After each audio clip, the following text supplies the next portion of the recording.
Welcome back, everybody. This is Question Mark, And I'm Ame.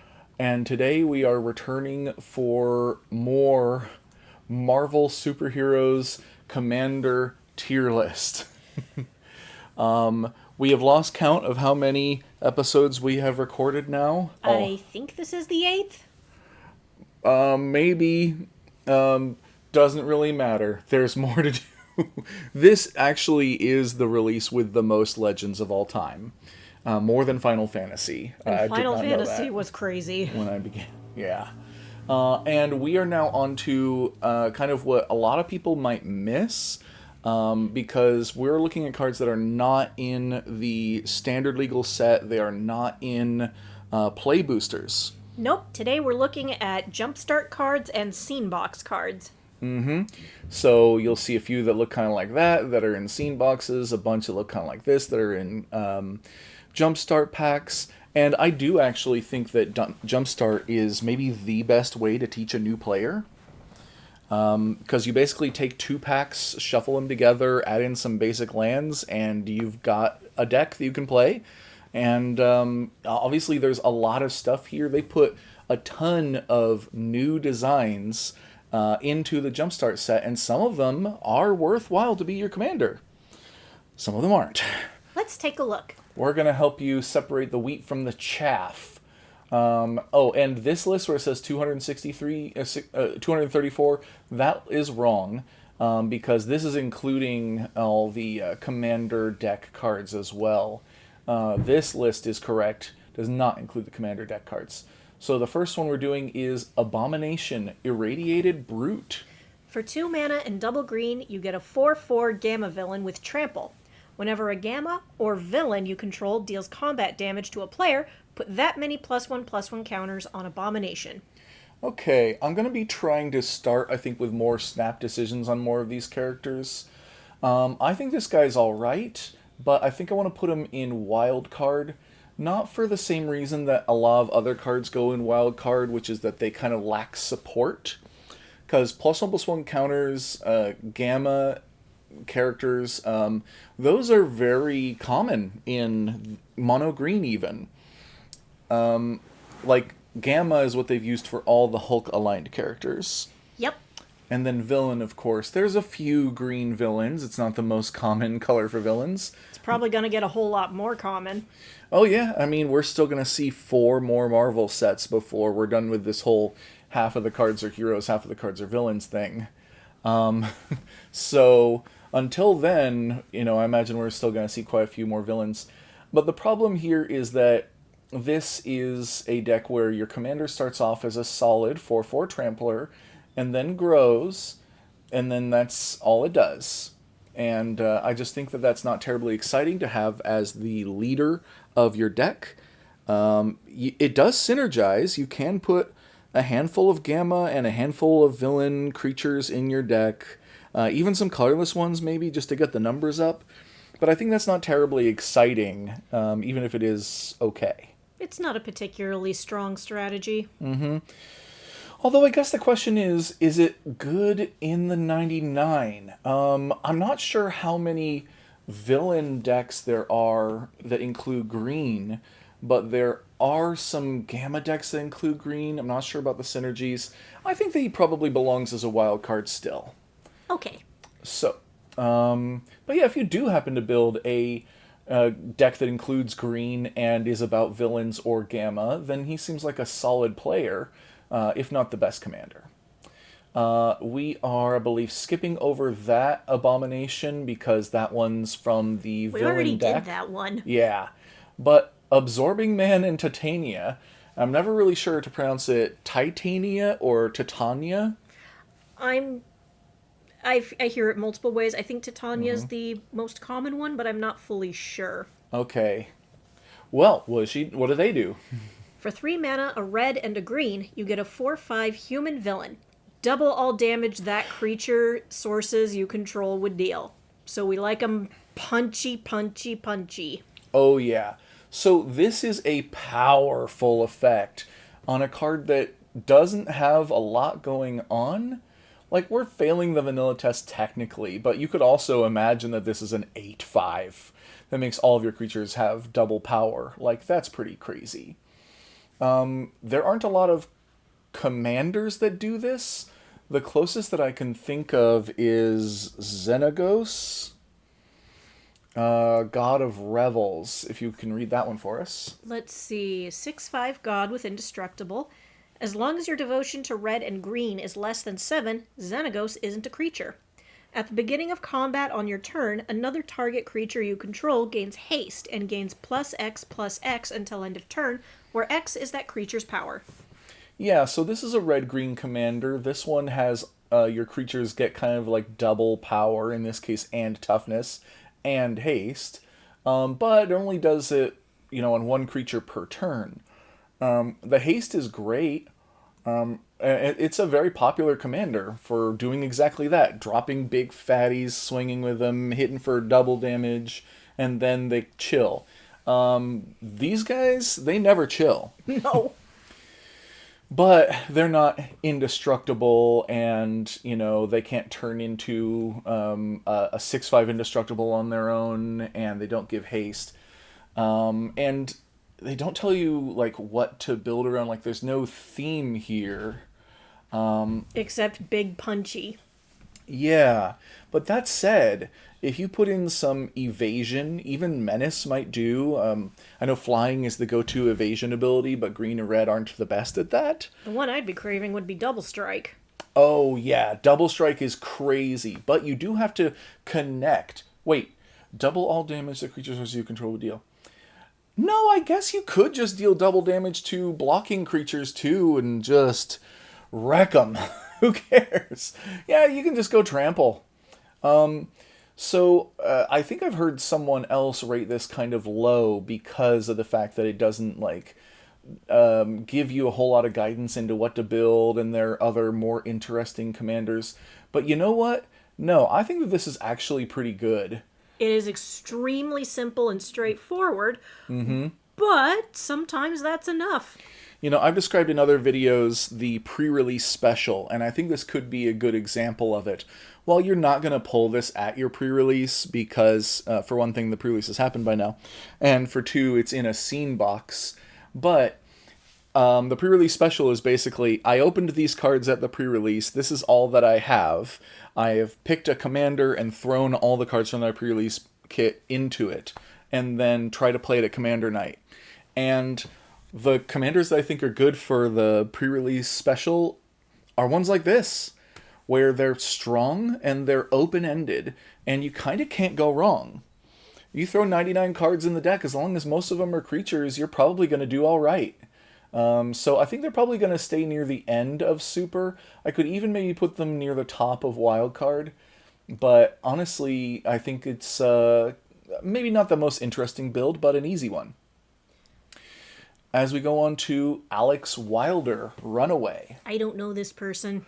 I believe that there is a theme in the Jumpstart packs that is the Runaways, because there's like 5 or 6 characters that have Runaway as their subtitle.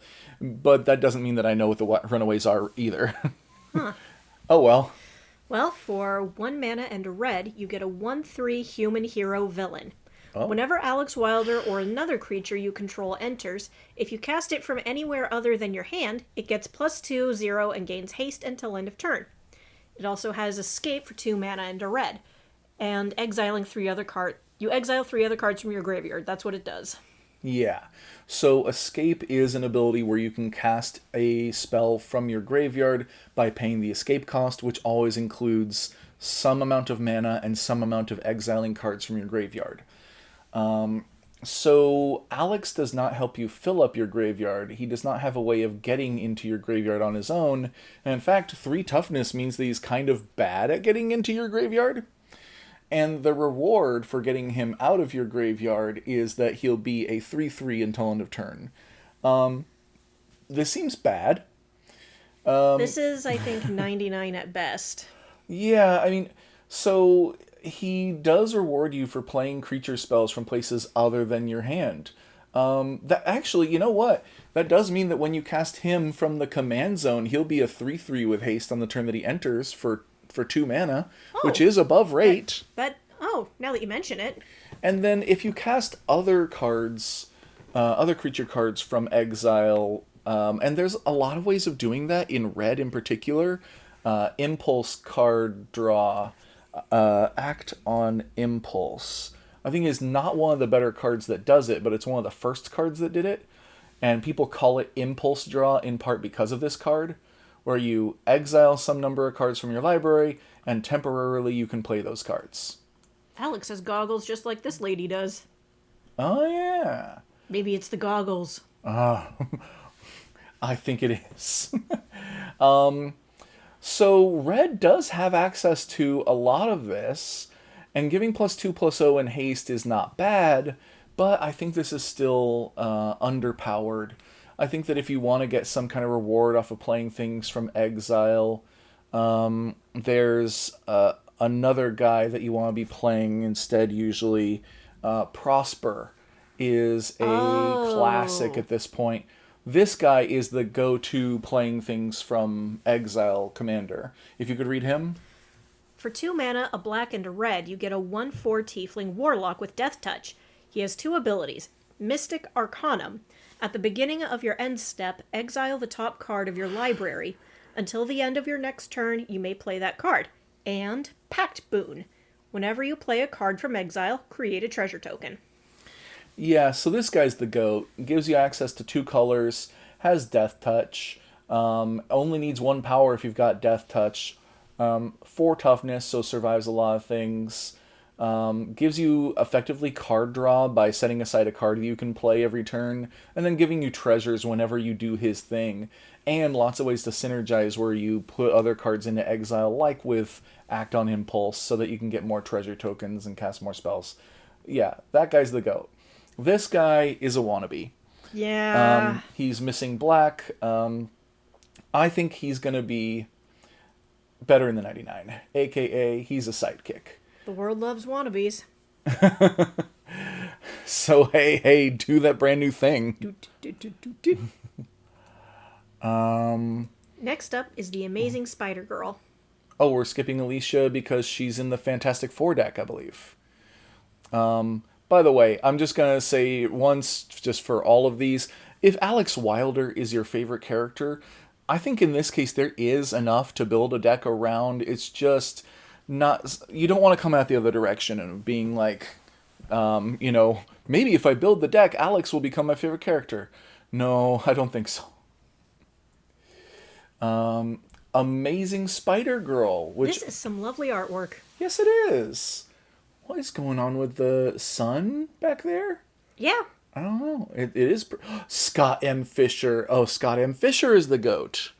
In fact, before we go into the card, I just want to show a couple, just a brief overview. Angel token. Love it. Archangel of Thune. Look at that. Whoa. Balefire Dragon. Oh, yeah. Silver Surfer. Bloom Tender. Brisella. Are we just going to ignore the Black Lotus? Oh, he did Black Lotus? That's nice. Yeah, by the way, did you know that they give you a Black Lotus if you win, North America Vintage Championship? Dang.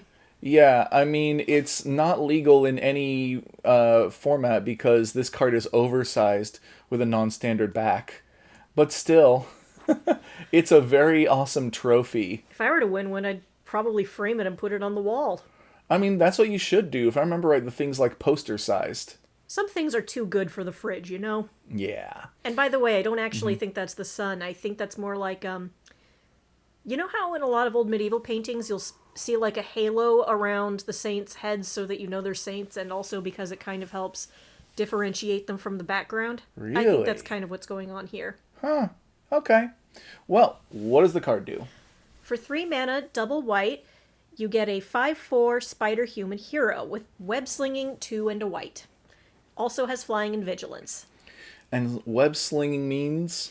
You may cast this spell for the cost if you also return a tapped creature you control to its owner's hand. Okay, so that's very similar to Sneak and a little similar to Ninjutsu.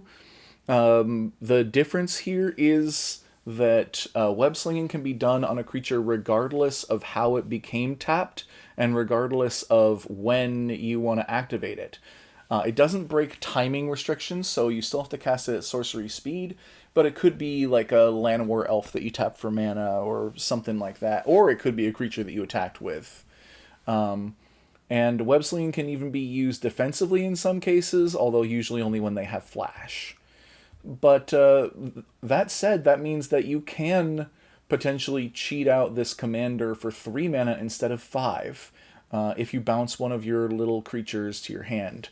Like maybe one like, what's the name of the dog? Shoot. Dog? Yeah, the dog. Gonna have to narrow it down. The dog that says draw a card. This guy. Oh, the Spirited Companion. Yeah, look at him. He's such a sweetheart. Yeah. So Spirited Companion, for 2, enters and draws you a card, and then he's a 1/1. Some people play this card in their deck with very little synergy. I think that it's not worth it unless you're playing like Enchantments Matter or something. But you could play something like that on turn 2, and then on turn 3, get him tapped one way or another, attack with him, I don't care what you do. And then you can return him to your hand and drop Amazing Spider Girl, and then later recast the Spirited Companion to redo its effect. I really like that artwork, and I want a poster of it. Heck yeah. Well, and you know I'm a big fan of Scott M. Fisher. He's done amazing, amazing work. And the Amazing Spider Girl, if I remember right, May Parker or Mayday Parker. Mayday Parker. I love her name so much. I believe she is the daughter of Mary Jane and Peter Parker. That's right. That was originally created for a like what if storyline, like what if Spider-Man was a girl, and it was like 1994 or something. Yeah, in fact, I think I remember seeing that comic at the Scholastic Book Fair. Mm-hmm. You remember those? Yes, I do. But as she was so popular that they made like her own little series in her own little universe where things were just a little bit different. And then they had some big multiversal clash, and she got swept up into the main universe somehow. Yeah, as you do with a character that's popular enough. She also makes an appearance in Across the Spider-Verse. Oh, but I bet. I won't say where. Oh, yeah. But Oh. man, I love her. The name is just so cool. Like So- Mayday Parker. That is. Mm-hmm. Oh, I love it.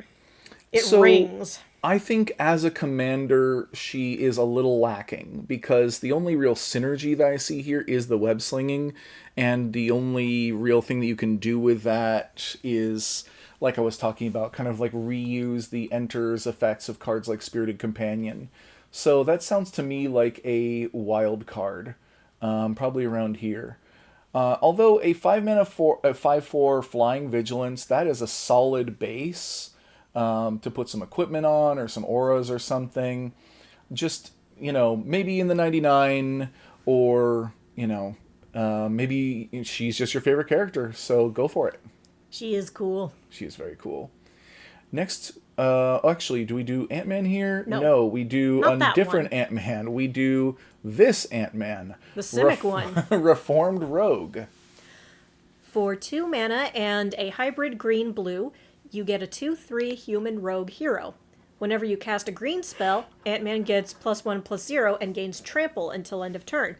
Whenever you cast a blue spell, Ant-Man gains -1/-0 until end of turn and can't be blocked. Whenever Ant-Man deals combat damage to a player, draw a card. Okay, that's kind of fun. Seems to me you want to go heavy on the green spells and light on the blues.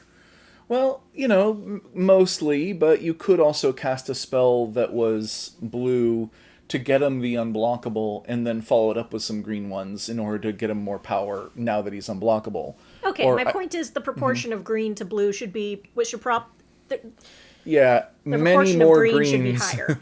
More Yeah, more greens. a bunch of greens, a few blues. Although 3 toughness does put him a little bit in the danger zone if he's going to be attacking with trample, because it's pretty easy for someone to get up to 3 toughness here. Well, what I would do is I would, If it were me, I'd try to cast my green spells first, and then at least one blue spell, and then send him at my opponent. I'm fat and you can't block me. Then I guess the other thing is just the volume of spells that he's talking about doing here. I would assume that you want a lot of your spells to be pump spells so that you really maximize his damage. I'm thinking that he probably goes into wild card, maybe near the bottom, just because, like, you have to do 21 commander damage in order to kill a player. And it's not easy to get him from 2 to 21. Not in a single turn, maybe not in 2, more likely in 3. So, I don't know. But, drawing some cards along the way is pretty good. So, I Cast think your this guy's greens, your alright. blues, and then deal that combat damage to the player, draw some cards, get some more options, wash, rinse, repeat. And so you know that if you control this commander and you cast a blue spell, it becomes a 1/3. And if you cast a second blue spell, it becomes a 0/3. Do you know what happens if you cast a third blue spell? He becomes a 0/3. Wrong. He becomes a -1/3. If I could show an Wait, example. a -1/3. Spinal Parasite is a -1/-1. It comes into play with a +1/+1 counter for each color of mana used to pay its cost. Yep. So up to Wooburg, because it costs 5. Yeah, so power and toughness can be kind of... it can be tracked into the negative, just as your life total can be tracked into the negative. Although usually your life total, when you hit 0, you die, and so you stop tracking it.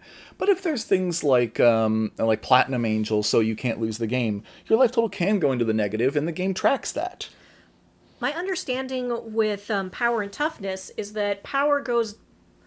My understanding up until this point was that power can go down to 0 and it won't matter, but when toughness goes down to 0, the creature dies. That is correct. If a creature ever has toughness 0 or less, it does die. I'm not aware of any card that gets around that restriction, but it would be possible to make one, I think, because the game does keep track of how far in the negative those stats get, but they don't usually turn into anything relevant. Like, if you attacked someone with Ant-Man and his power was -1, you would do 0 damage. Okay, that makes more sense than saying you have been dealt -1 damage, so you gain a damage. You gain a point. Do you gain a life? Do you still hope draw a not. card considering you dealt damage, even if it's negative damage? No. For almost all purposes, its power would still be used as if it were 0. The only reason why we keep track of it in the negative is if you need to bring it back out of the negative with something like his green effect. If you had -100, you would have to give him 100 more power before he gets in the positive again. Versus if it would just stops at 0, where you would go, activate the one ability as much as you want, and then just reset it from 0. This is why I think if you're casting a blue spell, you only cast 1, and it's after you've done the greens. Yeah, so if you think that you're going to get away with some storm turn where you can do like the blue spell 10 times and then just start buffing him up from there or something, no, he will be at -8 power, and you need to dig yourself out of that hole. So just a fun fact, there are very few uses of negative numbers in Magic, and that is one of them. I'm sorry that I used him as an excuse to get into that, but I think that's a fun fact a lot of people don't know. It is. As we go on to Ant-Man Scott Lang. Most likely some of these Ant-Mans are Scott Lang, and I don't know which ones, but this one's definitely Scott Lang. For 1 mana and a white, you get a 2/2 human hero. For 4 mana, you can put a +1/+1 counter on him. Cool. I don't think that's a very good... Yeah. Yeah. Is it better than Spinal Parasite? I don't know. But, no. So, in That's not a good rate. That's not a good buying rate for a counter, especially in white, which, if I recall correctly, isn't that fond of counters. it does it a bit, but it's not the best. Green's clearly the best. If it was green, this might be more negotiable. I mean, I don't care what color this is. The rate is not good enough. A 2-mana 2/2 is the baseline. Like, so this is just not interesting, but it does make sense for a common legendary creature from the like beginner level set. So we'll just move on. This is the Ant-Man you could step on. Yeah. As we go on to Astonishing X-Men. No, that's the comic book series. Astonishing Spider-Man, who is blue and red like his outfit instead of like his personality most of the time. I don't know. I think he's pretty blue-red. I think he's more white than anything, but you could make the argument. He's very intelligent and just cannot stop quipping. Yeah, but he also, like, And feels the responsibility of his great power more than anything and is always putting himself on the line to save others. One could argue that there's some red in that trait. You know, Definitely white, but also some red. Peter Parker contains multitudes. For 2 mana and 2 hybrid blue-red mana, you get a 4/4 Spider-Human hero with Reach. Whenever Astonishing Spider-Man attacks, you may discard your hand. If you do, draw a card for each card you've discarded this turn. If you've discarded anything else this turn, you get to draw back up. Okay. So, that one's tricky. It reminds me of, who is that one red creature lady from the other set that we were doing just recently from Marvel? She was like discard a card, then draw cards equal to the number of cards you discard this turn. She was just red. I can't remember her name now. So, in any case, being in blue-red gives you access to a lot of options. It gives you access to, the classic wheels, like Wheel of Fortune. Wheel of Fortune. If you don't mind. Each player discards his or her hand and draws 7. Yeah, so this card is on the reserved list. It's banned in some formats, restricted in others. Fully legal in Commander. I've been making the case that a lot more cards should probably go on the Game Changers list, and this should be one of them. The last time that it was printed, because it's on the reserve list, it's not allowed to be printed anymore, but the last time it was printed then was revised, where it cost $375. I own one, but most people don't. And I own one because I've been playing Magic for 25 years. And I bought one for like $20 back in like 2009 or something. So, yeah. So most people won't have that, but personally, I'm very proxy friendly. You know, print your own Wheel of Fortune if you want, but keep in mind, personally, I think that this should be a game changer. I think that Wheel of Fortune effects belong in like bracket 3 and above, especially if you're talking about the Wheel of Fortune. So he would obviously benefit from that. You can discard your hand, draw a new hand, and then when he attacks, you draw a new hand again, basically. Maybe he can be Vanna White. Nice. Thank you. Mm-hmm. Thank you. I do not have a lot of pop culture references in me, but that's one of them. Yeah. Also, Windfall. Actually, I have a lot of pop culture references. It's reality TV references I don't have. Yeah. So Windfall is a lot more affordable at about $5. Everybody discards their hand, then draws cards equal to the greatest number of cards a player discarded this way. So this one's honestly kind of just as good, except it's not on the reserve list. So they print it every year or two, and it's, a good card. I think you can play this at lower brackets, especially since, if somebody has a massive hand, then everybody has a massive hand now. And you know what they say about guys with massive hands? They have shape-shifting abilities, so watch out for them. So a 4/4 with Reach for 4 passes the vanilla test. It's not terribly exciting to just have Reach. But honestly, okay, you do have to discard your hand every time. Which I'm going to bring up one last card. You don't have to discard your hand. He says you may discard. Right. Well, you may discard. If you want to draw anything from Astonishing Spider-Man, you do have to discard your hand first. So I'm saying if you did Wheel of Fortune or Windfall first, you will lose the hand that got you in order to get a whole new hand. Regardless, there are strategies you can do. Flub's the Fool also comes to mind as being like, whenever you cast a spell, draw a card if you have no cards in your hand, otherwise discard a card. So he's also doing some kind of like, you discarded cards, you draw cards.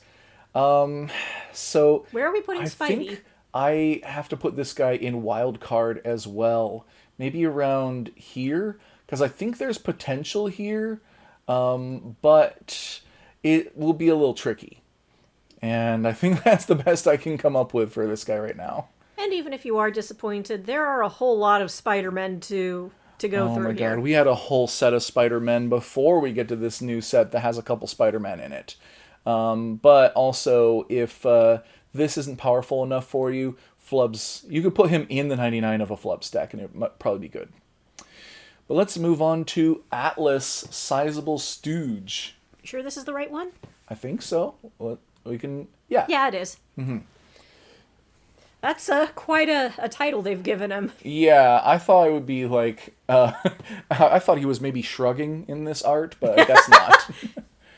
Not all of us are born to be masterminds or Capitalists. Or also, he's not or holding galactic threats. Neither holding the world nor a train, so I don't know what they're referencing here. But what does he do? Well, for 2 mana and 2 hybrid black-green mana, you get a 5/4 human villain with reach. Whenever Atlas attacks or blocks, you gain 1 life for each creature you control with power 4 or greater. So, we got power. Yep. I'm torn on if this guy is a reject or if he's a sidekick. Because I think I'm going to put him at the bottom of sidekick here. Because a 4 mana 5/4 is it's above rate. Reach is an okay ability. And when he attacks, you gain some amount of life. It could be more than 1. That's all pretty okay. And he's hybrid, which means as a commander, he gets you access to both of those colors. And the current hybrid rules for Magic, for Commander, which are likely to not change, because there was a big talk about it in 2025, and people agreed it was best not to change it. You can only play these cards in decks that include both green and black. So if you're playing Commander, it has to be both of those colors. But if you're playing other formats, you could be playing a deck that doesn't include black or doesn't include green, and you could still cast it. I like his flavor text. Oh? I wish you guys would fire your weapons a little down and to the left. I've got an itch under my ribs like you wouldn't believe. And he's wearing a gigantic A for Atlas, I assume. I just got the shrugging reference. There you go. What? I'm not an Ayn Rand fan. Neither am I. That's why I've read I referenced exactly it. one of her books, and it was a short one. I have no interest in reading her books, but I did play BioShock, so I know a bit. And I follow political theory broadly. Is that a double-decker bus? I don't think so. I think that's a I think that's a street trolley. Oh. Okay. Well, I guess most Marvel heroes are from the United States, and most of them are, like, in New York or something. But regardless, one other interesting thing about these is that in the Jumpstart boosters, they're all monocolor boosters. So this guy would be in, like, a black deck, but many of the legends are hybrid colors so that you can, when you're done with the Jumpstart thing, if you wanted to make a deck out of them, you could make a black and green deck. Or the Spider-Man pack that you saw, it might be like an all-red pack, but if you built a commander deck, it would be a red and blue deck. So there is life after Jumpstart. Absolutely. They've done that with commanders like Ineaz, I think is the name. Yeah, where it was a blue pack, but when you're done, and if you want to turn this guy into a commander, then you can make a blue and white deck, and that's really good because he cares about flying. This guy's actually maybe the best commander if you want to build a Flying Matters deck. So yeah, I don't think this guy is anywhere near as good as that. But I think, yeah, just sidekick is probably where he belongs. Big Bertha is next.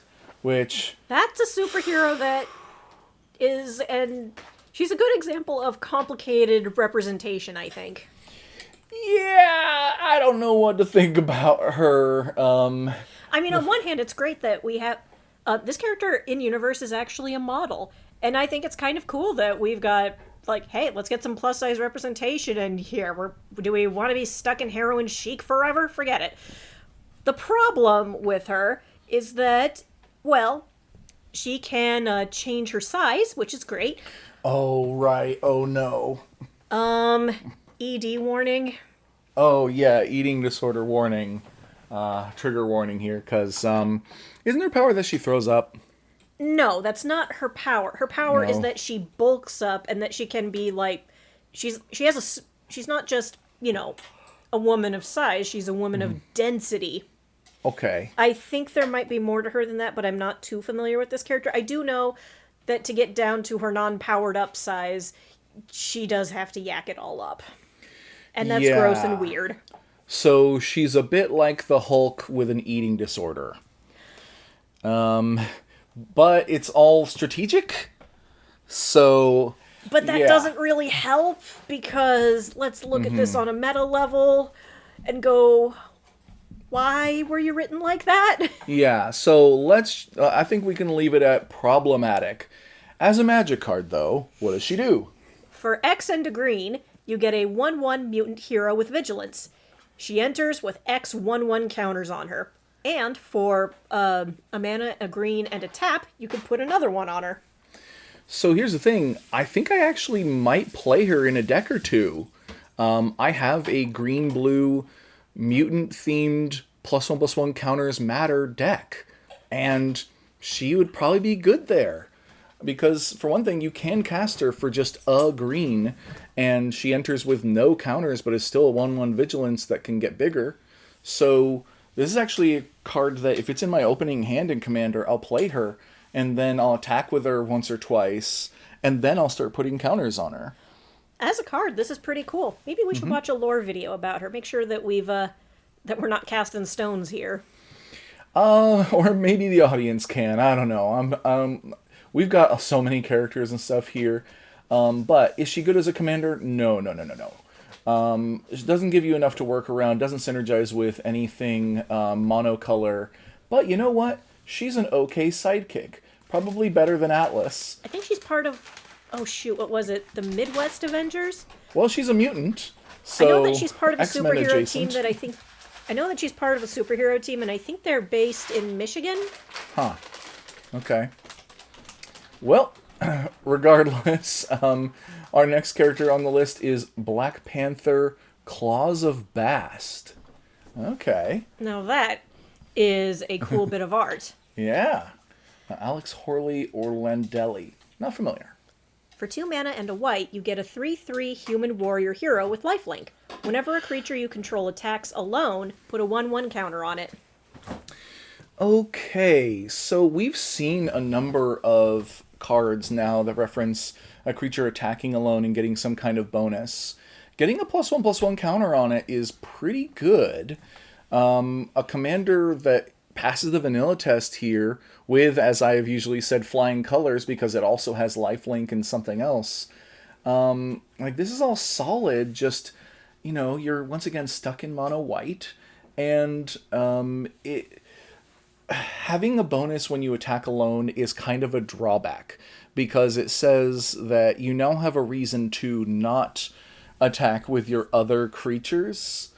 And one of white's big things is tokens, isn't it? Yeah, absolutely. Is having a bunch of little guys to crawl everyone. White and green are the two best colors at it, and white should arguably be the best color at going wide. Now this guy, this version of Black Panther apparently has more of a, no, it is my duty, I must do it alone kind of idea. Honorable, looks great in the movies, but this is a game of magic, and cooperation is a whole lot more essential. In fact, Yeah. a lot of superheroes do this, no, I must do this alone, and then they push their friends and family away, and then everybody's upset, and then the family comes in clutch and then tells them he's a moron for pushing them away. And in the movies and TV shows in particular, it's like, no, I must keep the cast small. I must have a reason why this is not the show where, the X-Men show up and just save the day, because why wouldn't you just call all your most powerful friends to solve the most important issues? They always have to come up with some kind of contrivance why a character has to fight alone, which gets harder and harder in things like the MCU, where there's dozens and hundreds of heroes out there. I bet HBO could pull it off. Oh, why? Their budget? Yeah, and I don't know. I think HBO tends to put out quality shows, and I think they can take more risks, like having a larger cast with varied things going on. And you know what? If Game of Thrones is any indication, more nudity. Of course. Who doesn't want to see superheroes naked? Yeah, they practically are anyway.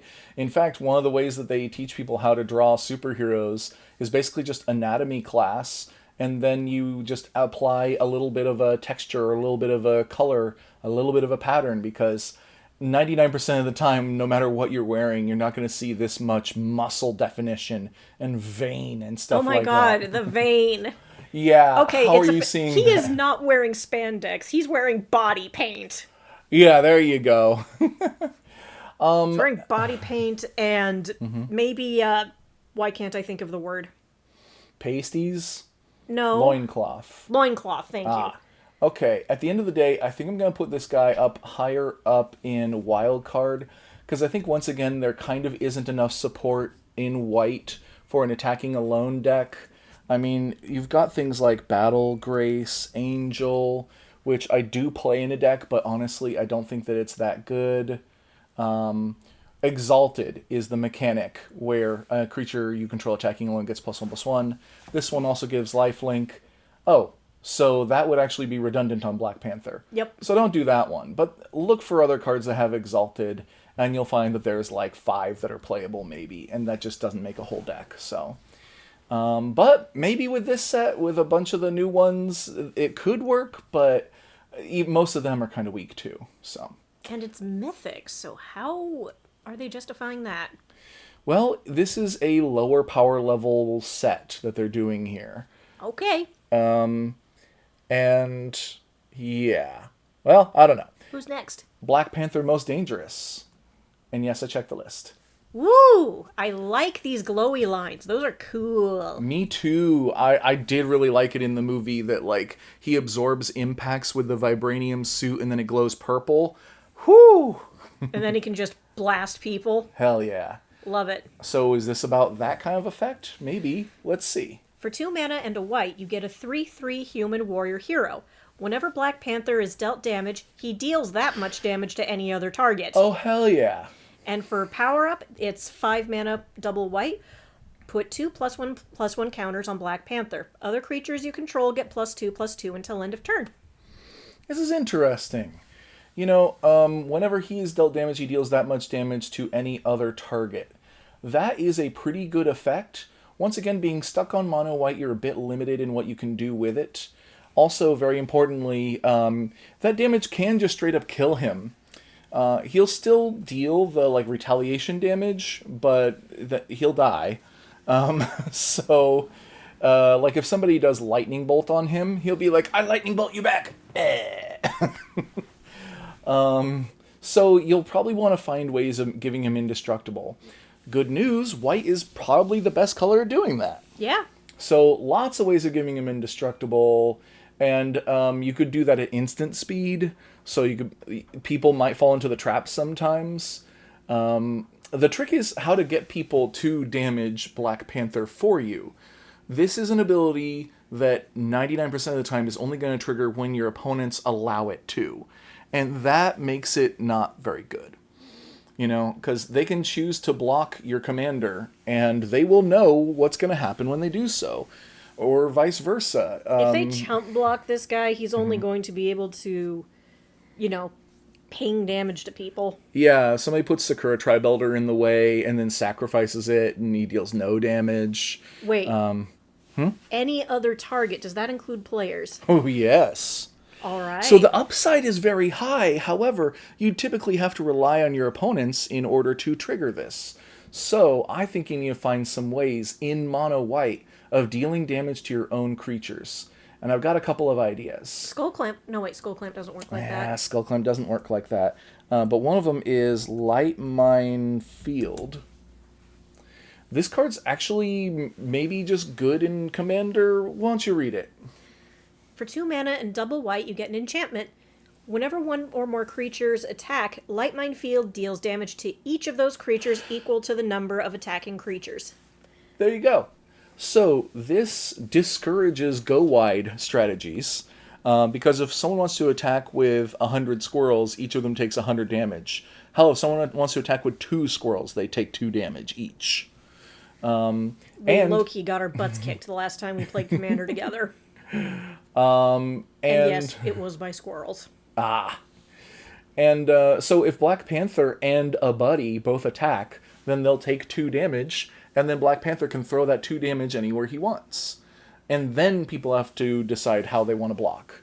If you make him indestructible, you could attack with a bigger army or something. Indestructible. Of course, your other creatures are going to take damage too, and that could be a problem. But there are ways of getting, you could play other creatures that are indestructible. There aren't a lot of good ones that are at low rates, but there are a few. You can play creatures, weirdly enough, with protection from white. They exist. So that's one way.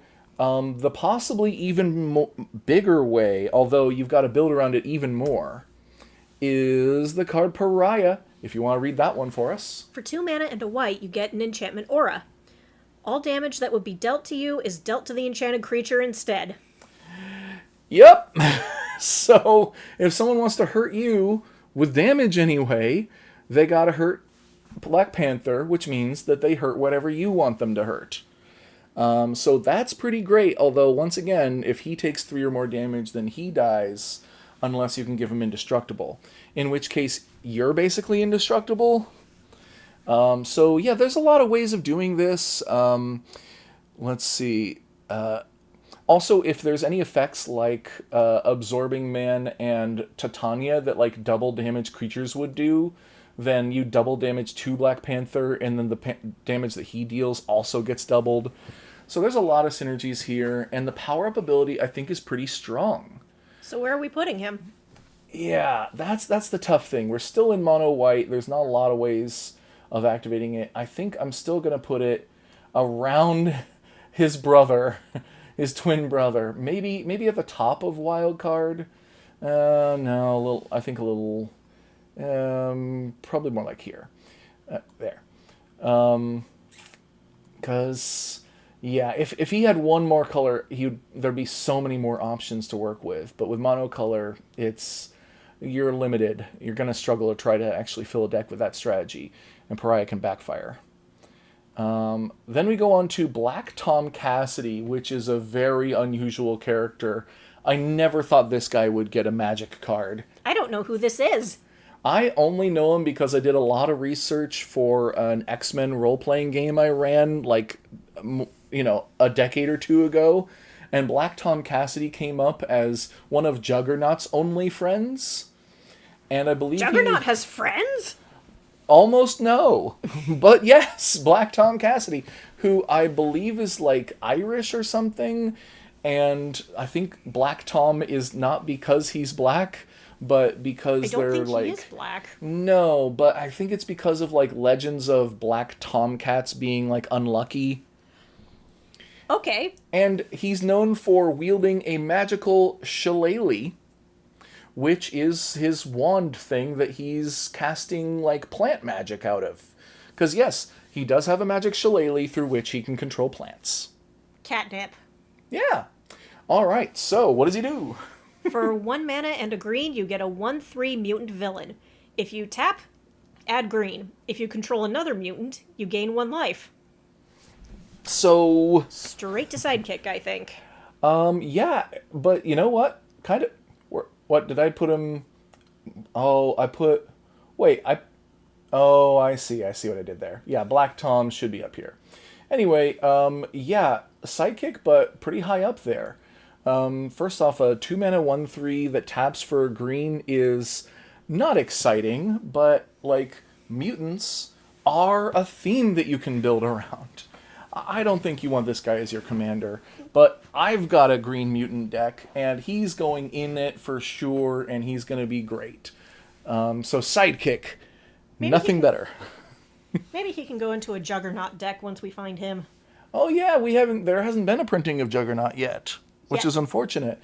Juggernaut would make sense to be red, but I hope that they also include green, because he is. I mean, there's never been a creature with more trample than him. No.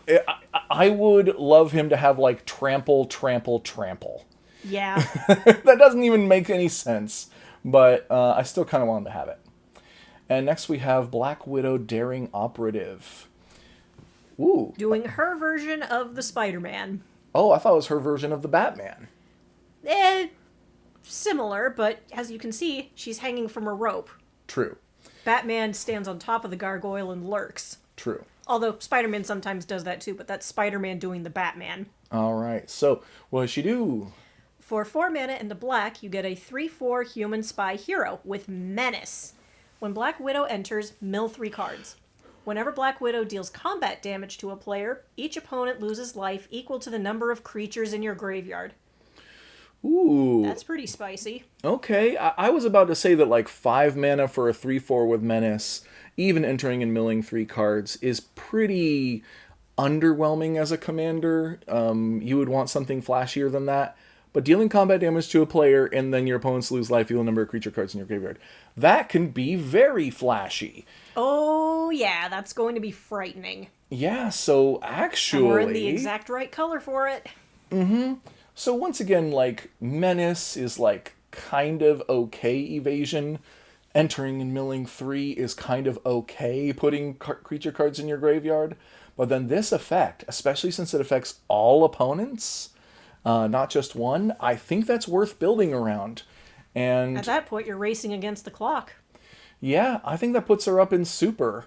Probably up here above Absorbing Man and Titania. I mean, once again, you are in a single color, but black has plenty of ways of filling your own graveyard. It's either the best or second best color at doing it. And creature cards in specific, there's a lot that you can do with that. In fact, I think that this would be a cool commander to finally build a Mortal Kombat deck. You thought. Mortal Kombat deck. If you could read this card for us. For 2 mana and double black, you get an enchantment. At the beginning of your upkeep, if 20 or more creature cards are in your graveyard, you win the game. Yeah. I mean, she's halfway to that. Each opponent loses life equal number of creature cards in your graveyard. If you have 20 creature cards in your graveyard, you hit somebody and each of your opponents lose 20 life. Well, if you happen to draw Mortal Kombat, then you can just straight up win. I think these two go in the same deck, and I think that's pretty cool, and I think she's super. I think the art on that Mortal Kombat card is a reference to the Street Fighter 1 opening scene. Strangely enough, see these it? two guys certainly look like the Street Brawlers in the Street Fighter 2 opening. Yeah. I can't be the only one seeing that, right? No. The crowd roared, the fighters bled, and the dead piled high in the pits. Only the Cabal could win. Yeah. All right. As we go on to, the one from the scene box. Black You Widow. skipped Deadly Hunter. What? Oh, I sure did. Okay. Yep. Black Widow, Deadly Hunter. That is some gorgeous artwork. I love it. Yeah, the like bright, bright red and how they all kind of bleed into each other here. That's cool. Mm-hmm. For 2 mana and a black, you get a 3/3 human assassin hero with Death Touch. Ooh. Whenever a creature you control with Death Touch deals combat damage to a player, you draw a card and lose 1 life. You know what? That's not bad. That's not bad. I'm going to put that into wild card, and actually probably at the top of wild card, if I can get these things to slide around correctly. 3 mana, 3/3 Death Touch, very good rate. Death Touchers are always scary. They're actually scarier the smaller that they are, as long as they're efficient. And this is a repeatable source of card draw. People don't want to block Death Touchers. So this is a deck that, strangely enough, would encourage you to build a deck full of small Death Touchers. There's enough in Mono Black, I believe. And then, just draw lots of cards, and then you've got a bunch of control spells with that. I'm not entirely sure how you win, but I don't know. You've got a lot of options at that point. You'll draw everything that you'll need. I think this card's pretty good. I have a couple reasons why I hesitate to put her all the way up in Super, because one thing, you do have to play a deck that has lots of Death Touch, and I don't think that scales well to the late game in Commander. You don't have, like, how do you win this game? I don't know. And you're stuck in one color. But I think that she's kind of on the threshold between Wild Card and Super. So I'm putting her at the top of Wild Card. I just can't take my eyes away from that art. Yeah, me neither. For similar reasons, maybe. As we move on to Black Widow Intel Expert. For 2 mana and a white, you get a 3/3 human spy hero with first strike. Whenever Black Widow deals combat damage to an opponent, you and that player each draw 2 cards. Interesting. Okay, so we've got some kind of, like, secret rendezvous light thing happening here. Secret rendezvous, aka the lesbian card. You and target opponent each draw 3 cards. Card's not bad, actually, especially in Commander. You can often have, like, temporary alliances. You draw yourself and somebody else 3 cards. White kind of struggles with card draw still, probably always will to some extent. So Black Widow is, however, is like, let me hit you for 3 Commander damage, and then we'll each draw 2 cards. Are people going to want to do that trade? Maybe sometimes, but, like...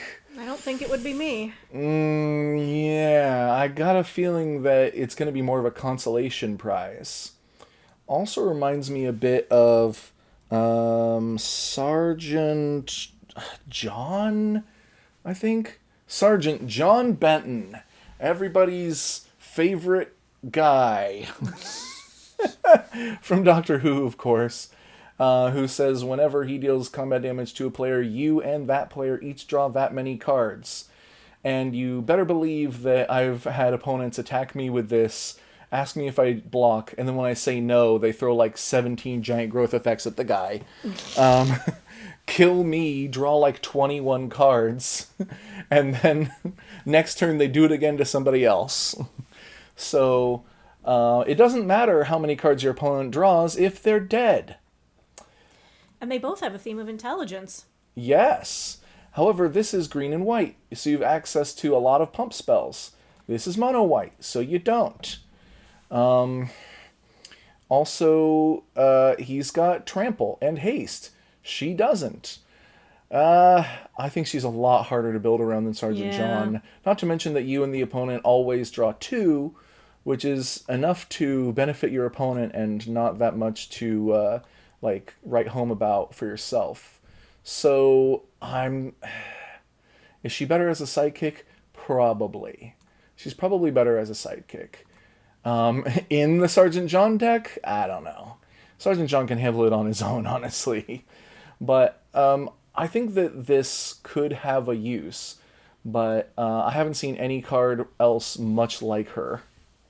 Certainly not one that was also effective.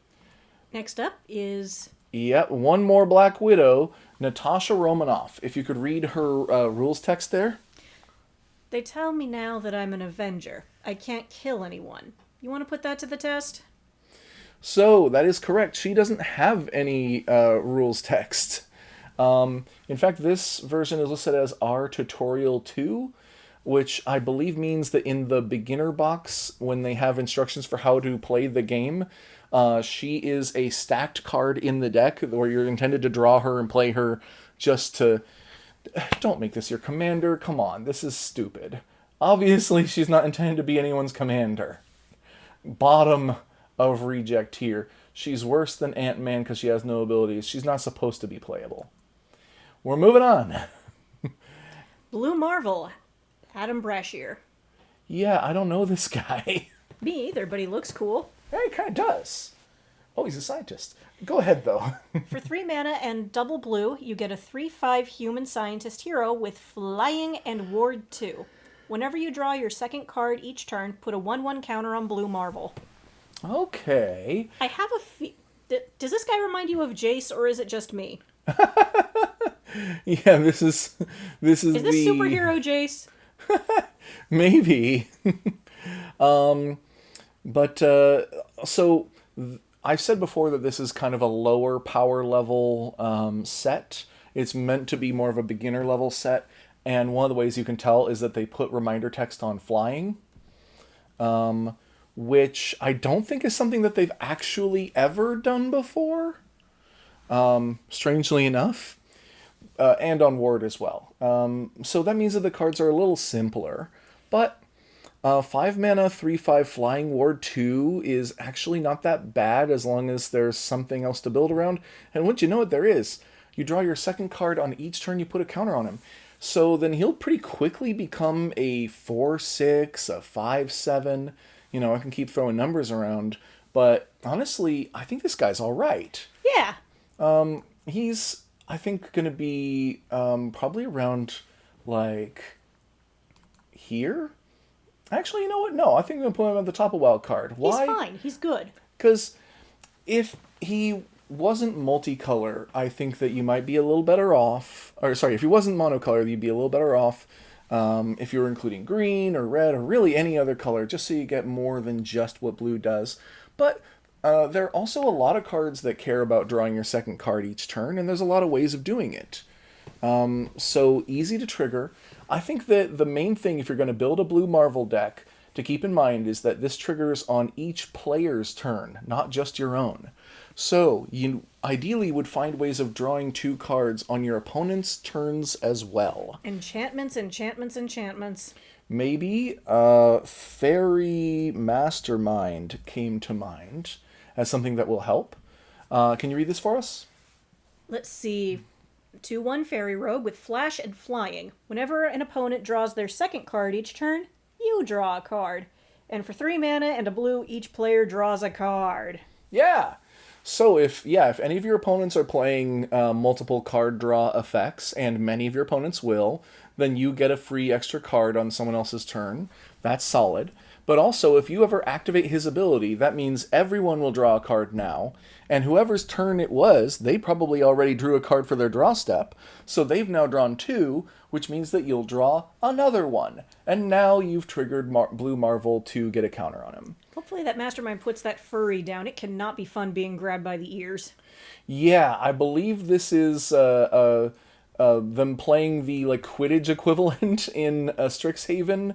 That involves stealing the other team's mascots and like dragging it to the top of a tower. I believe it's called Mage Tower. Ah. So this is a summoned, I believe, Lorehold Spirit Rabbit. So not a living creature. It's like a token or something. I bet those ears still hurt. I hope it can't feel pain. In fact, I bet it can't. So anyway, yeah, guy seems solid. Not the most interesting deck, but could be pretty good. As we move on to Bob. Oh my god, is that Bob? It's not the Bob that you wish it was. This is not Bob from the Thunderbolts movie. This is Bob from Deadpool. Do you remember the first Deadpool movie? How at one point when he's like beating up all the bad guys, yeah, one of them recognizes him and he's like, "Wait a second, Bob? Like, wait, is that you, Wade?" Yeah! Oh, yeah, I'm working for Hydra these days. I mainly joined up for the benefits. Hey, if the benefits are good enough. Yeah, well, let's see what Bob, the reluctant Hydra agent, does. For 1 mana and a black, you get a 2/2 human coward villain. Coward's a creature type now. It has been for a while. Whenever Bob attacks alone, return him to his owner's hand. If you do, each opponent loses 2 life and you gain 2 life. Okay, so this guy reminds me a lot of Norrin. Norrin the Wary is the original. Back when they didn't really have Coward as an established type, they made him again, and he's a coward now. So yeah, literally. But The idea is that Norin, whenever anyone casts a spell or attacks, he disappears for the turn. Bye! Yeah. Bob, if he cost 1 mana, I would love this version of Bob. Since he costs 2 mana, and you would then have to basically like recast him, I don't think Bob is very good. But he's funny. Yes, he is. He's funny. He has to attack alone. Whereas Norin, it's like when any creature attacks. So here's the deal. I'm gonna put Bob at the bottom of Sidekick, Oof. or maybe at the bottom of Wildcard. Because look, I think I think you do want to play him as your commander. If he's gonna be in a Magic deck, he's gonna be someone's commander. So, you know what? Change That my mind. actually might not be too bad. I mean, if he's going back to your hand, that's one way you can avoid the mana tax. I've changed my mind. There he goes. Bob, you are my hero. Why? Because I think that he's only worth playing in Commander as someone's commander. And maybe you just build like an extort deck or something, and you just do like mono black lifesteal, and you attack with him alone, and he returns to your hand. And you would have a deck that, I don't know, maybe it doesn't have any creatures in it. You're gonna build something I think might be bracket 1. You could probably make a pretty funny meme deck where he just keeps getting summoned and put back, and that's what brings down everybody's life except yours. Wait a second. That would be funny. Wait a second. Hold on. Hold the phone here. Aw, did I just inspire you? No, I don't think so. I'm sorry. But the Kingpin of Crime, he has extort written on him, meaning that every spell you cast, you can pay an extra white or black in order to steal 1 life from each opponent and gain that much. And Bob is basically an extort.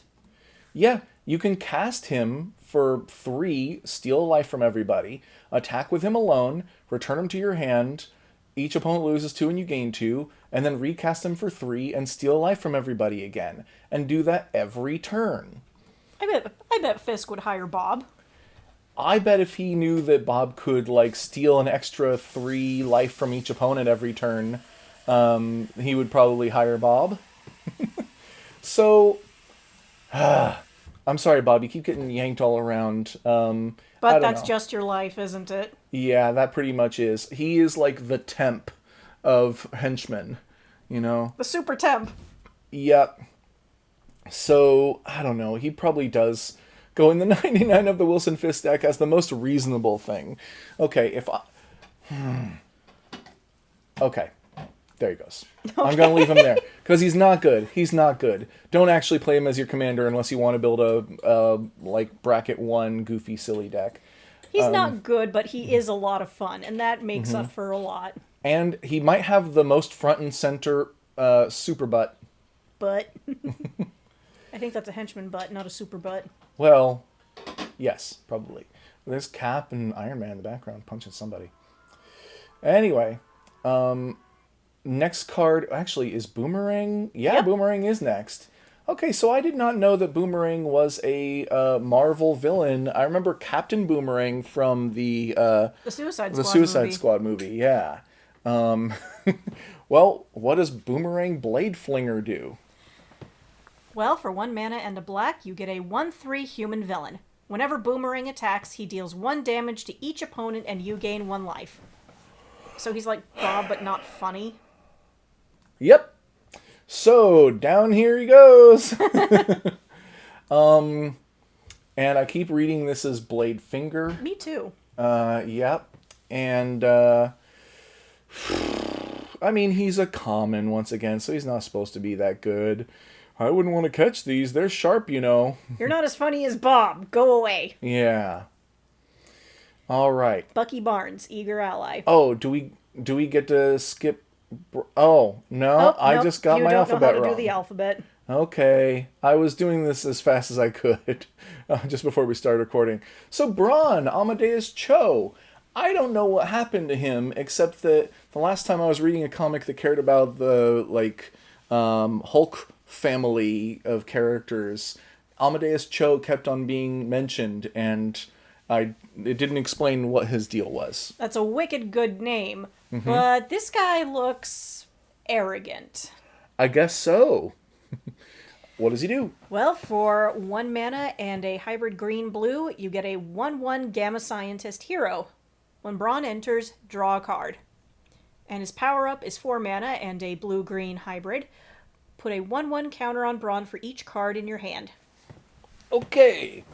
This is a sidekick, Yeah. but an okay one. Because once again, he's got like kind of keyword big, and that he just like grows bigger.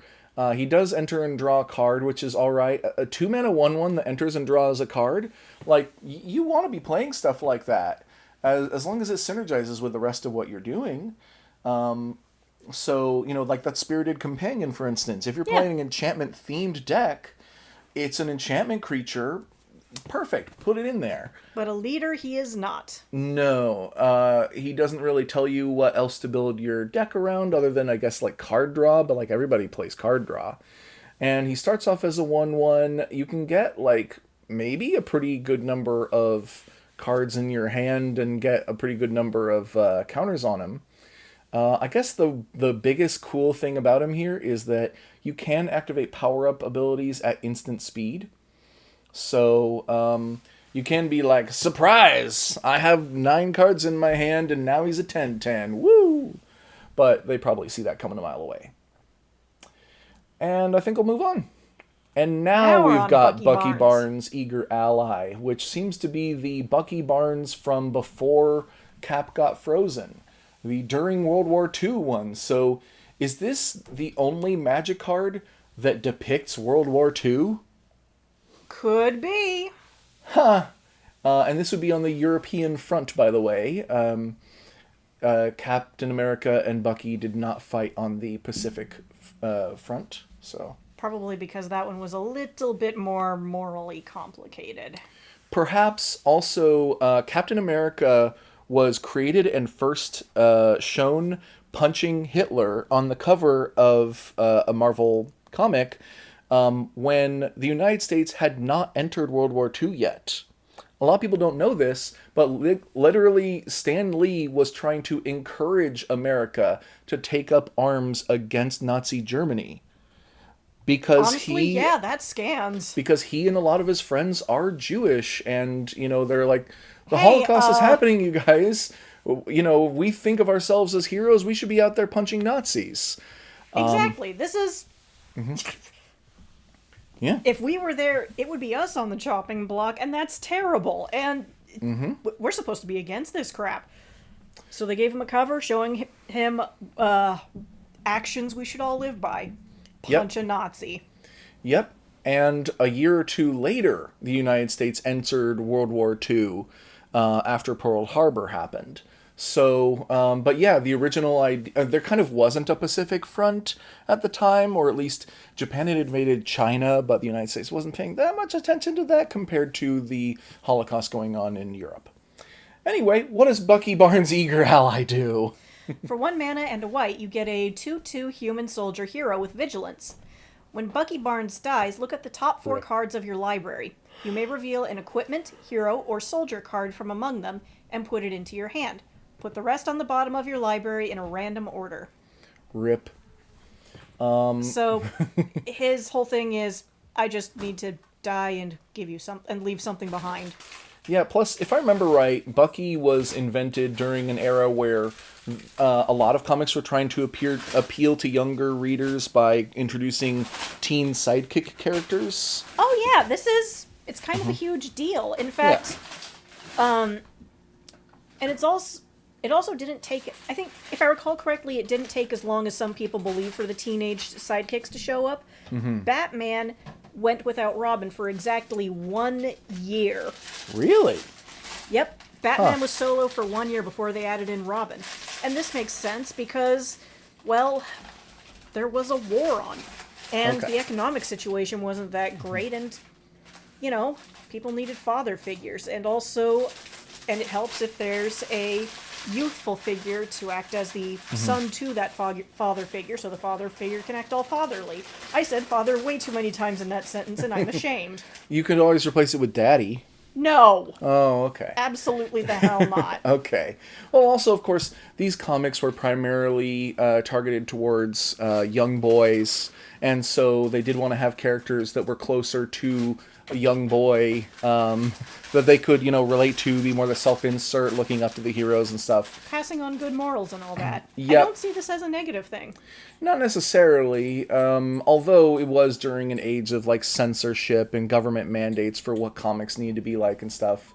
The good And old then Hays Code. at a certain point when, No, the Comics Code, sorry. yeah, at a certain point when they felt like they were all done with that kind of stuff and we wanted to grow up a little bit, because the comic reader audience had grown up a bit, yeah, Bucky Barnes got killed and we went many years without him. And then they start writing storylines years later where he's like died and come back. All that to say, I mean, he's a quintessential sidekick. Yes. So how good of a sidekick is he?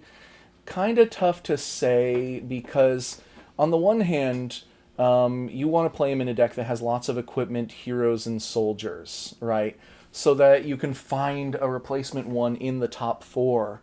However, you want a deck like that that can also kind of get Bucky to die when you want him to, or just like throws a 2/2 with vigilance into combat every turn and crosses your fingers.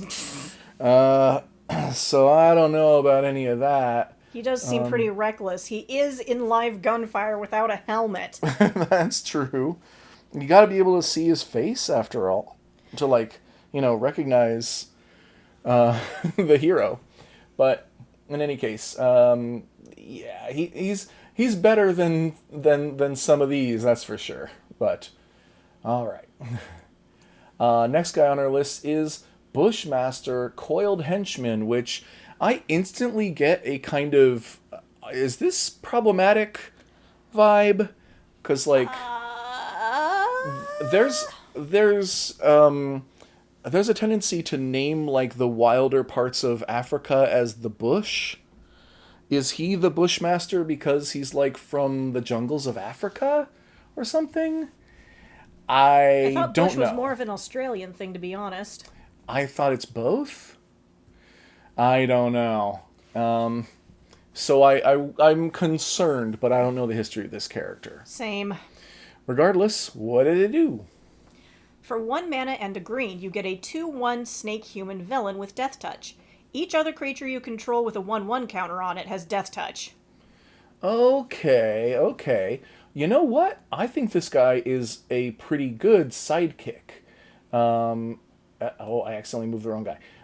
Pretty good sidekick. Maybe up around here? No. Better than Black Tom Cassidy. Actually, you know what? Better than Black Widow, because I still don't know exactly where she's... what kind of deck she goes in. I know exactly what kind of deck he goes in. A deck that includes green and +1/+1 counter synergies. And you know what? There's a lot of those. There's a lot to be said for being very upfront about who you are and what you're about. And it turns out that, like, Death Touch is a pretty great ability to have spread around to all of your creatures. So, yeah, this is actually a really effective card in the 99 of a deck like that. Huh. Oh, Roxxon Labs put me back together as a snake. Zemo offers me a job. I go where I'm wanted. Huh. Roxxon, that's the evil oil corporation in Marvel. Ah, totally not Exxon. Yeah, totally not Exxon.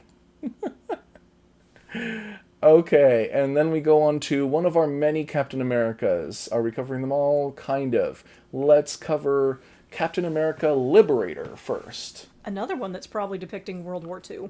Kind of, yeah. I mean, it reminds me of the famous like statue of the multiple men pushing up an American that flag. one. You know the Although, one. is that one a Vietnam War memorial or is that World War II?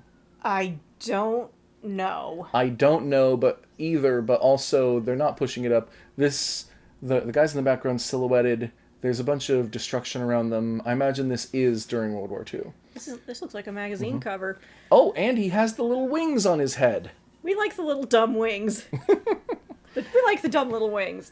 All right. For 3 mana and double white, you get a 5/5 human soldier hero. When Captain America enters, you may search your library for an equipment card with mana value 3 or less, put it onto the battlefield, and then shuffle. Whenever Captain America attacks, for each equipment attached to him, create a 1/1 white soldier creature token. You know what? This That's rocks. cool. This rocks. I mean, And okay. he's really grooving in the white color because, bunch of little guys. Yeah, you got the bunch of little white guys thing going on. You got the search for an equipment thing, which is Steel Shaper's Gift. Steel Shaper's Gift is a very popular card in white to tutor for an equipment. He puts it on the battlefield. He just puts it there, no Yeah. charge. Yeah, you still have to pay equip costs, but I mean, you can get the classics like Sword of Feast and Famine. Everybody loves Sword of Feast and Famine. Give your creature +2/+2 protection from black and green, and when you hit someone, they discard a card and you untap all your lands. We have a friend who loves to play swords. It's so annoying. Yeah, he plays them in every deck. I play them in a couple, though. They're great. This one in particular is amazing. So the fact that he can go and get all of the Sword of this and that effects, you can look around the table at what colors your opponents are playing and be like, I need fire and ice for this game. Maybe I'll go light and shadow on this one. War and peace? How about the soldier? What's the soldier token look like? Ooh. Oh, Dora Milaje. Wakanda forever. Yeah. And actually, now that I think about it, Sword of War and Peace, I think the most recent printing of it, yep, is Captain America's shield. So go get this, or if you really want to be a little sillier with it, go get the Buster Sword. Woo! Because actually both of them would be fine, but this one was the one I was thinking of, because it also costs 3. And it effectively draws you a card every turn and maybe lets you cast it for free. So this Buster Sword's great. I can hear the song in my head. Dun, dun, dun, dun, dun, dun, dun, dun, dun, dun, dun, dun, dun, dun, dun, dun. Oh, not that one.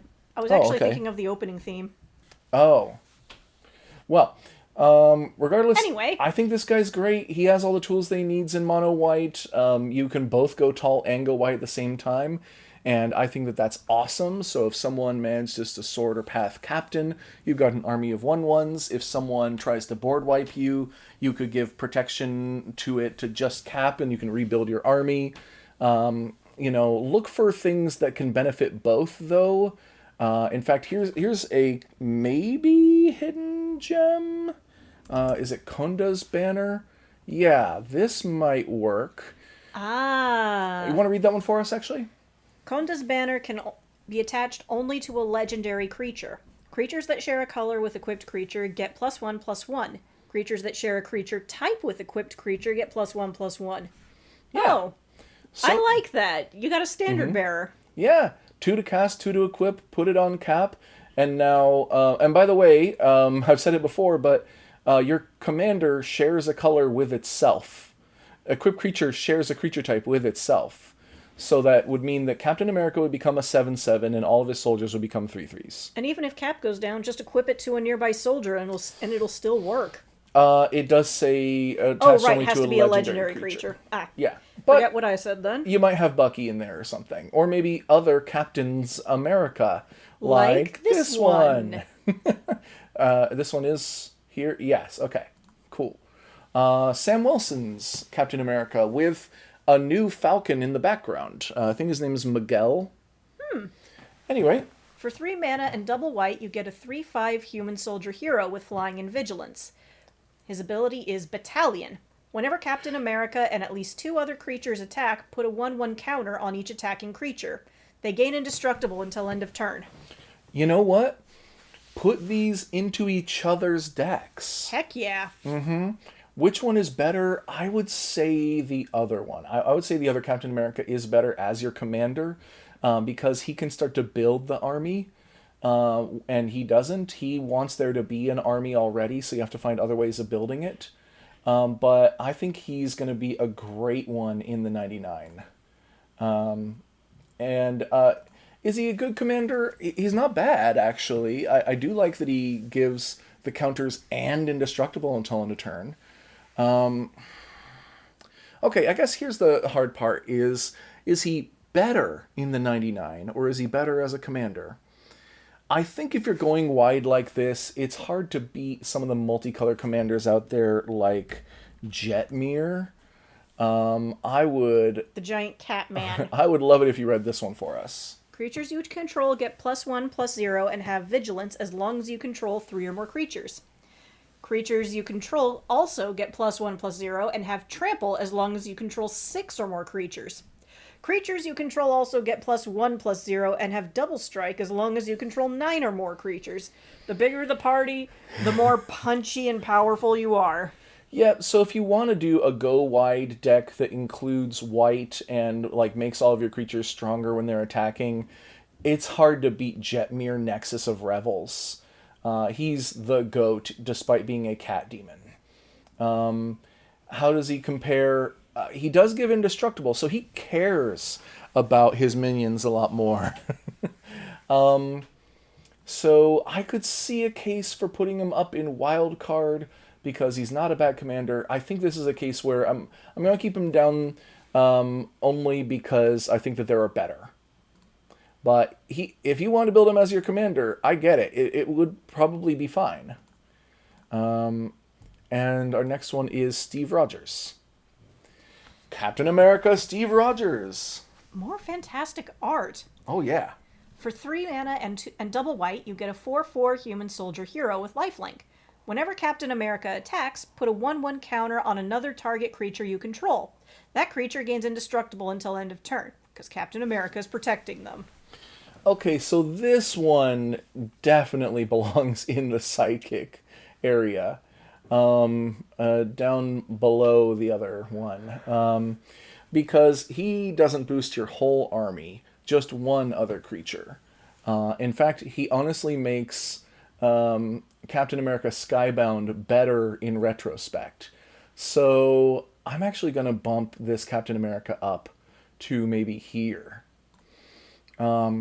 Just because it's not that difficult to get 2 other creatures to be attacking with him, and flying is pretty great, and putting counters on all your attacking creatures is actually great.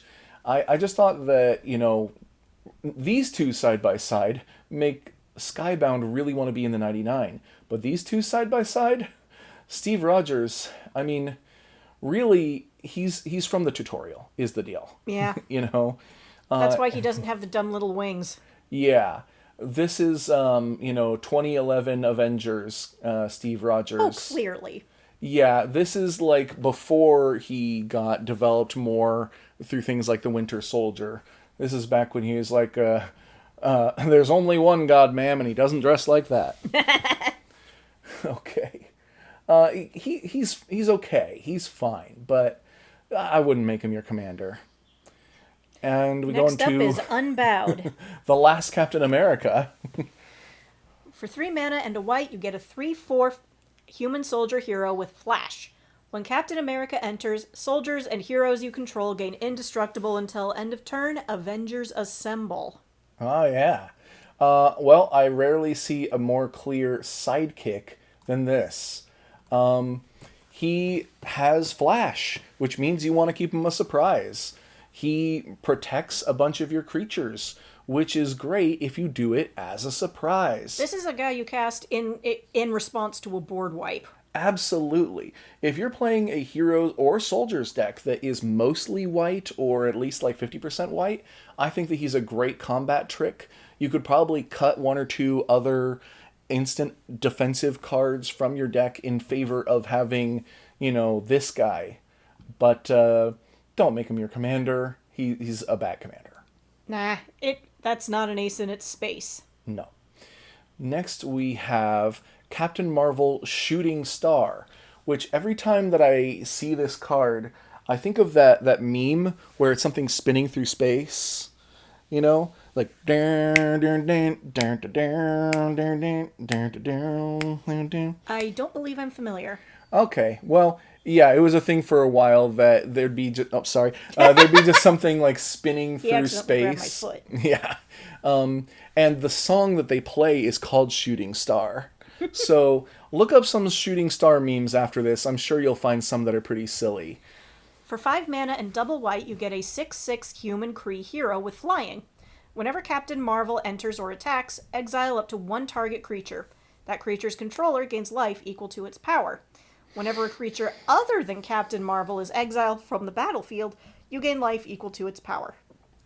So she knows how to cast Swords to Plowshares, which is pretty impressive. That is? Whenever she enters or attacks, you do a Swords to Plowshares, and oh, by the way, your opponent and you gain life equal to the power of creatures that are getting exiled from the battlefield. Also, you can always do things like Ephemerate, which is the classic blink spell. You exile a creature you control, return to the battlefield instantly for 1 mana, and has rebound, so it happens a second time for free. Iconic art. And you do it on any creature while you control Captain Marvel, and you'll gain life from it from it being exiled, even while it's being like saved or something. So one slight drawback is that it gains life equal to its power. White is not known for having the most on the power side. Like, there are some nutty creatures that you can find out there with really high toughness, even in mono white, especially mono white. But there isn't like a 10-1 that you could flicker in this deck to like gain crazy amounts of life off of it. Instead, I think it is a deck where you do want to be exiling your opponent's things. And coming out for 7 in mono white is just tough, though. So clearly she's very powerful, but she comes out very late. So I think I want to put her somewhere around like here, where she's more powerful than a lot of these. But, you know, you might have to wait till turn 7 to actually get her out before she starts doing her thing. And next one on our list, yeah, this guy, Chase Stein Runaway, who I feel like I've seen on the cover of some comics for the Runaways, but I still don't know anything about him. Me either. Can't help you. Unfortunate. Well, for 1 mana and a red, you get a 2/2 human hero. If you tap him and discard a card, you can exile the top card of your library. Until the end of your next turn, you may play that card. I do like that it says until the end of your next turn. That gives you quite a time frame that you can cast the thing or play it. Because if you already played a land this turn and then you exile the top card and it's a land, you can't play it this turn. But you can play it next turn. It reminds me of cards like... actually, what is it called? Is it like Play with Fire? Is that what it's called? It's probably not called that. It is not quite called that. Well, shoot. Okay. There's a Rakdos card from a few years ago that was like exile 2 cards and you can play them until the end of your next turn, and it was like 1 mana. In any case, as a commander, this guy's really lacking. 2 mana 2/2 with an ability that you can't use until the next turn, and even then it's like card disadvantage, because you have to lose 1 card in order to have a temporary one. I'm tempted to put him at the top of rechecks, because like it's not like that's a useless ability, but it's not, I don't think he's good enough. And once again, it makes sense. Common. Yep. You know. Because this is an elitist game. Oh yes, the common folk don't get access to powerful abilities. Only rares like Citizen V, who is Helmut Zemo in disguise. For 2 mana and a black, you get a 2/2 human noble villain with lifelink. Oh, that's rare for black. Whenever you gain life, put a 1/1 counter on each villain you control. Ho ho! I have always been the savior of the human race. I'm simply wearing a more acceptable mask. Yeah, this is better than your last one. What was that last one? Corduroy, or or is that like something that you knit? Because it's kind of giving Pearl 2 knit 1. Oh, I don't know what that is. But lifelink among black creatures is actually not that uncommon. Black is the second most likely color to have lifelink. Oh, because that tells you what I know. Black pretty much only gains life by stealing it from something. by like sacrificing one of their own things or by dealing damages to somebody else. So whenever you gain life, put a +1/+1 counter on each villain you control. I mean, there's a lot of mono black legendary creatures that do something to all of your villains, and I don't think he's the best, but I think he's okay. So I believe he's going to be a sidekick somewhere, probably around here, actually, because putting a +1/+1 counter on each of your villains is pretty good. With lifelink, he can do that fairly often. You've got a lot of other ways of gaining a life here or there in mono black, so Ew, are those American flag pauldrons? yes. Okay, With now, purple? yes. I believe this is an attempt for him to rebrand himself for an American audience. And I believe he's originally a Nazi. The irony and I mean, with that kind of branding and the tackiness of it, do I even need to say it? Oh my god. Yeah, so he might be some kind of neo-Nazi thing. Yeah, see you at the UFC fight, Yeah. creep. As we move on to Colossus Steel Stalwart. Okay, someone I like. Yeah, even though he's, I believe, originally from Soviet Russia. Yes. Yeah, because he's, Colossus was introduced as the second class of Avengers, where they had the first class back in the day, or not Avengers, X-Men. X-Men. The second class came when the first class were all captured, I believe, in the living island of Krakoa. And they hired Wolverine and Colossus and Nightcrawler and a few others. I believe Nightcrawler, Storm. my favorite. And the idea was to, like, all the previous characters were American. So none of the new characters were American. For a change of pace. Yeah. So Nightcrawler is German, Colossus is Russian, Storm was African, and Wolverine is Canadian. They had a Japanese fire-based hero. I forget what his name is. And I think there was one more. And they all went and saved the original crew, and now they're thought of as, like, you know, still some of the classics. Amen. So, All right, for 4 mana and a green, we get a 4/5 mutant hero. During your turn, Colossus has indestructible. Other mutants you control get +1/+1. behind me, comrades. Use my armored body as a shield. That's a king right there. Oh, yeah. And I think he's a really good sidekick. Like, up around here.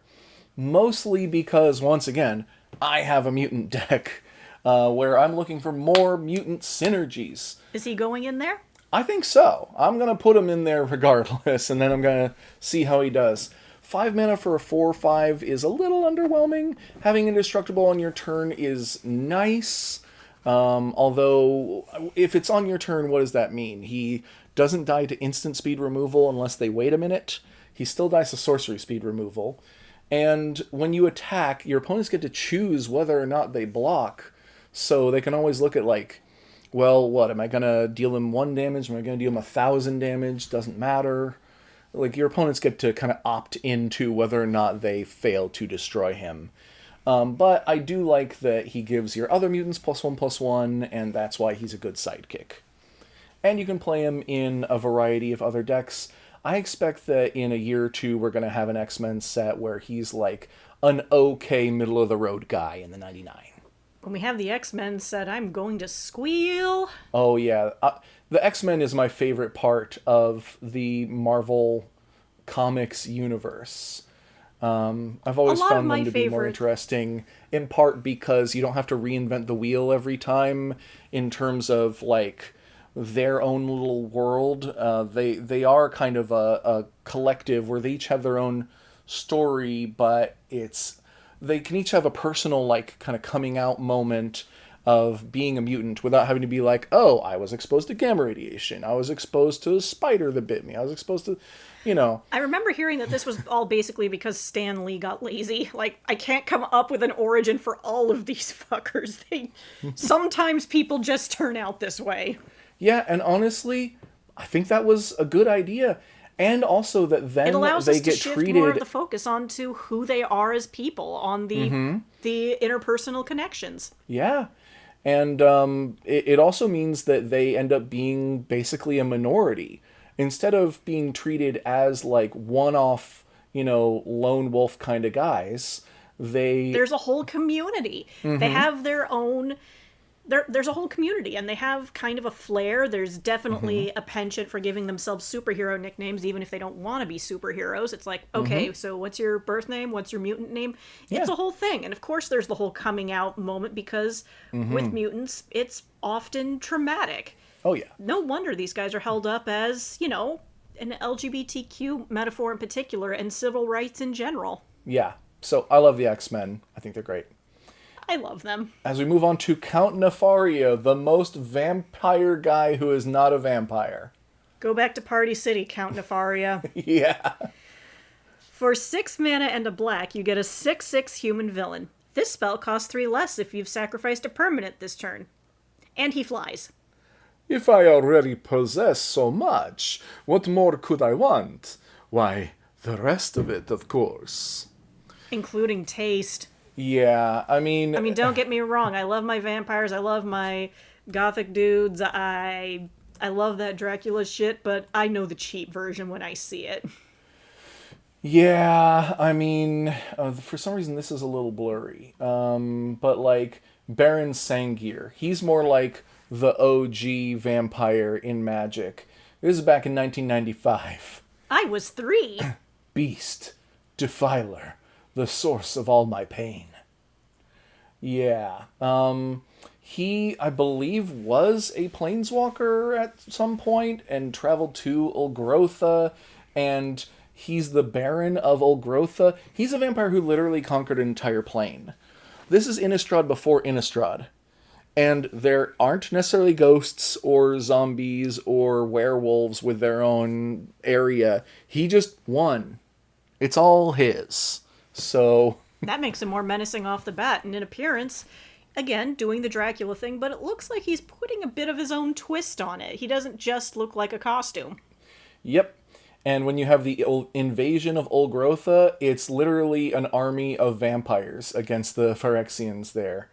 Um, with grandmother Ravi Sangir. Who is having the time of her goddamn life on that. I do enjoy a good apocalypse. I do not know who this woman is, but I love her. Yes, that is grandmother Sangir. She's literally Baron Sangir's mom or grandma or something. So anyway, yeah, just a Hotel Transylvania planet, basically. This guy is This channel. guy. No. Have you ever heard of Dracula's Sovereign of the Damned? No. I will introduce you later. Okay. Well, I'm putting this guy down in rejects. Why?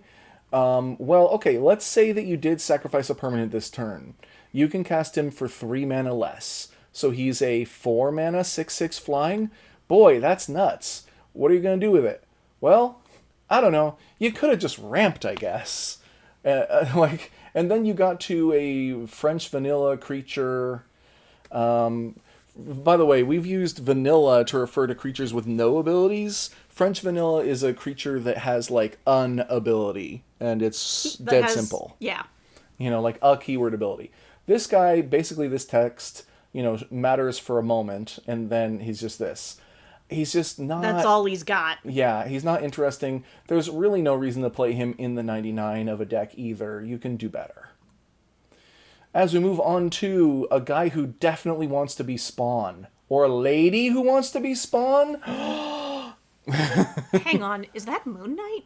No, it's not. But like, there's a Are you resemblance. sure? There's a resemblance. I don't know. To me, That's it an is- intense okay, resemblance. I'll be honest. I think these are boobs, and I think that that's like a like swimsuit bottom kind of thing. I think this is a lady. Okay. My Masters of Evil is a for-profit organization, not a vendetta. So what does she do? For 2 mana and a black, you get a 1/3 human villain. Whenever one or more non-token villains you control attack a player, you create a 2/1 black villain creature token with menace. Okay, this is not bad. Mostly because if you attack 3 opponents, you can get 3 of these. Because it counts the number of players that you are attacking, if that weren't obvious. And a 2/1 token with Menace is pretty sick. Not bad, not bad. So this is one of the more worth considering mono black villain commanders. There's a lot of options for that role, and I think she's one of the better ones. In part because she turns, an army with a few real villains to having lots and lots of sidekicks pretty quickly. Still, being in mono black holds her back a bit. I'm thinking I'm gonna put her kind of lower on in the wild cards, because definitely turning 3 creatures into 6, 9, 12, etc. is a pretty good trick. Oh, and you're right, she is a woman. Yay! Okay, I can identify breasts. I Congratulations, sure hope me. you can, given how much time you spend staring at them. So we're moving on to no, it's not Crystal, is it? It's not Crystal. It's Daredevil. Oh, we made it out of the seas! Okay, you're gonna like this one, I think. We're gonna like this one, I think. Yes. Daredevil, Fearless Fighter. For 2 mana and a red, you get a 3/3 human hero. Whenever a source you control deals damage to you, Daredevil deals that much damage to target opponent. Whenever Daredevil attacks, exile the top card of your library. Daredevil deals damage to you equal to that card's mana value. You play it this turn. So, I think that some emphasis here would help. Whenever a source you control deals damage to you. Ouch. So whenever you hurt yourself, Daredevil hurts someone else for the same amount. He has Catholic masochism powers. Oh my god. He literally does. And you wonder, oh, how am I going to hurt myself? Well, when he attacks, you get to do the whole impulse draw thing, except he hurts you equal to that card's mana value. But then that means he also hurts the opponent. And, you get the impulse draw, so you can play it this turn. He's a cyclone of pain. Yes, he is. So, small problem with that. He might kill you, or get you killed in the process of trying to, be the hero, right? He's very on theme. They don't call him Daredevil for nothing. He is quite reckless. Yeah. However, you can solve some of this problem with something like Shadow Spear. Shadow Spear is one of the best equipment ever. Want to read that one? Equipped creature gets +1/+1 and has trample and lifelink. For 1 mana, permanents your opponent controls lose hexproof and indestructible until end of turn. Costs 1 to cast and 2 to equip. The key thing here is the lifelink. All the other stuff just makes it one of the best rates on equipment ever. But the lifelink means that when you attack, you exile a top card, he deals damage to you. You might take 5 damage from a revealed 5 mana spell, but then you'll gain the 5 life right back. Then He's only borrowing it. he deals that much damage to target opponent, meaning that you actually gain that much life. So yes, if he reveals a 5 mana card off the top of your deck, he'll deal 5 damage to you, gain it, 5 damage to your opponent, gain it. You will net 5+ on yourself. So put as many equipment as you can that give him lifelink, the best of which is Shadow Spear. Basilisk Collar is also good. I mean, just do a search for it. There aren't going to be any red cards with life gain written on them, except this might be an interesting place to play Staff of the Fire Magus. I think that's what it's called. Okay, Staff of the... I don't know. Flame Magus, of course, not fire, flame.